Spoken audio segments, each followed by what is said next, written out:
Hello and welcome to my channel, Ronke Posh in the house. Thanks for coming back. Thanks for sharing my videos and all that you do. So today we're going to be talking about loving your children in the same way. Is it even possible to love your children equally? You love child A and child B in exactly the same way. You don't want anybody to say you don't love your children or you have favorites. After all, we know that those sort of things breed sibling rivalry. So I love all my children the same way. Or you're perhaps a teacher and you're like, I love all the children in my class in the same way.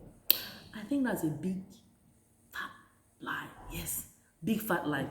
It's not possible to love all your children in exactly the same way and in the same measure. And another thing is that they don't even want to be loved in exactly the same way. Yes, they don't want to be loved in the same way. You could have, okay, we're familiar with love languages. I mean, that one is like, we all know. Some children like acts of service, some children like quality time, affirmation, some children love gifts. I don't know, I can't remember the fifth one, it's at the top of my head. It might come back. But we all know that those children love. So if you have a child that actually loves gifts a lot, and then you have another one that likes quality time, and then you're giving them gifts because you want to love them in the same way. How is that going to ever work? You need to meet the need of that particular child. Each child has a love tank, and you must fill that tank in exactly the same way. That's what you need to do. So if that child is longing for your time, or if that child is longing for your words of affirmation, I think that's the one I didn't say, perhaps, I don't know. If that child is longing for your words of affirmation, then you need to make sure that child is getting it. Now, if you have 3-4 children, are you going to give the same kind of love to all of them? And it's very common, oftentimes you have 3, 4, 5 children and however many children, and you're like, we're all going to the cinema because that's what you have time for. That's what you're able to do and kill so many birds at once. Everybody goes to the cinema. But there might be that one child or 2 children or 3 children that actually don't want to go to the cinema.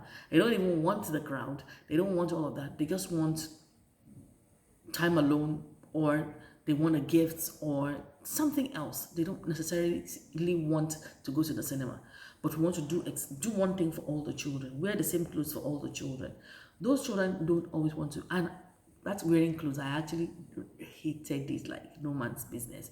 Some of you will have twins and you feel you have to wear the same clothes for them. In fact, some of you don't even have twins. You just have children like staircase, and you're already wearing the same clothes for them. Don't always assume they like it.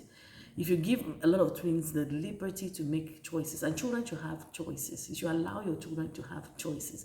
Choice to wear what they want to wear, to eat what they want to eat. Yes, but that's a separate conversation. Someone's going to under my roof, anything I cook, you're gonna have to eat it. When you get to your own house, you can be dictating. Yeah, we've had conversations like that. Let's go back to our original topic, which is loving our children in the same way.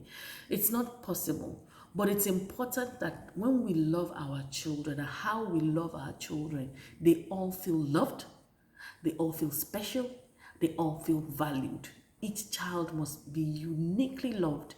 Each child must be uniquely special to you, and each child must feel valued. And it will never be obvious if you do it in the right way.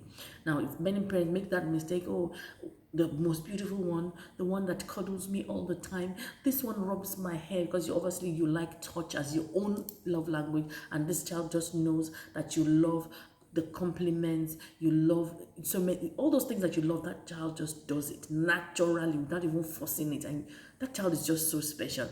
But the other one giving you a headache, the grades are poor, that one, the room is always rough, that one cannot even do anything for you.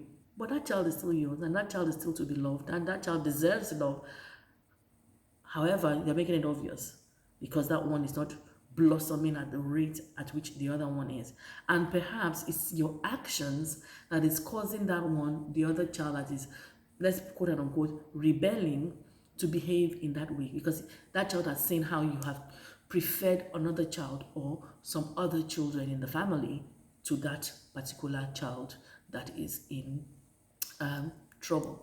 Okay, do we get it? Do you understand? If you don't, then use the comment section and we can always talk about it. So the important thing is that each child is valued. Yeah. Now it's natural for you to feel like you love one. It can be natural for you to feel like you love one more than the other. It's human nature. But it's how you manage that and how you also express it that actually matters. The love may vary, but the expression of that love must never vary. So, however it is that you're delivering this kind of love to your children, they must feel unique. They shouldn't query your love for them. They shouldn't wonder. There should be no gaps. And you shouldn't like prefer one over the other. And I know that these things are easy to say because there's some families, I'm telling you, some of the children have gone, they're just upside down. Maybe they just one that is like the saving grace of the family. And it's obvious, even the other ones, even if they're grown up, they know that this is the one that you favor the most for obvious reason, for genuine reasons, especially when it's obvious that the others have gone bonkers or gone belly up. But as a parent, trust me, you still have to be consistent in that love. You still have to be consistent in loving those children. And that's why someone like me, I always like, thank you, Jesus, for my one child, because I don't have to worry about this kind of thing. And you know that this sibling rivalry and loving one child over the other has roots from the Bible. Do you want to tell me the books of the Bible, the children in the Bible? Do you want to talk about the story where okay, let me not give you the answer here so that we can read our Bible. I want to encourage us to also read our Bible. But I'll give you a hint. Let's talk about blessing one child over the other. The Bible talking about one serving the other, the younger one serving the older one serving the younger ones. Without meaning to tell you the answer, I have told you the answer already.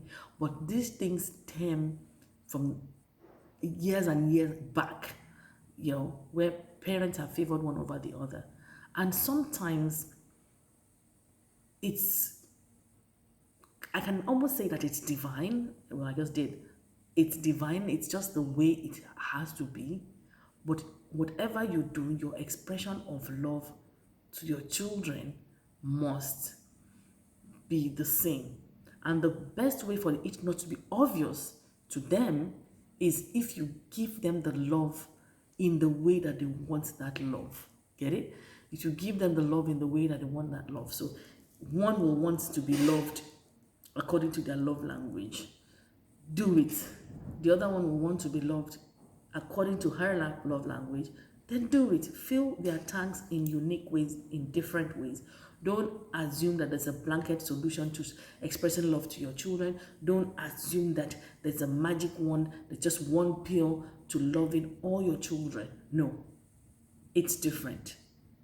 And it's something that you must be mindful of, and it's something that you must be intentional about. Because if you're passive about it, that is when it becomes sibling rivalry. Did you learn anything from this video? I hope you did.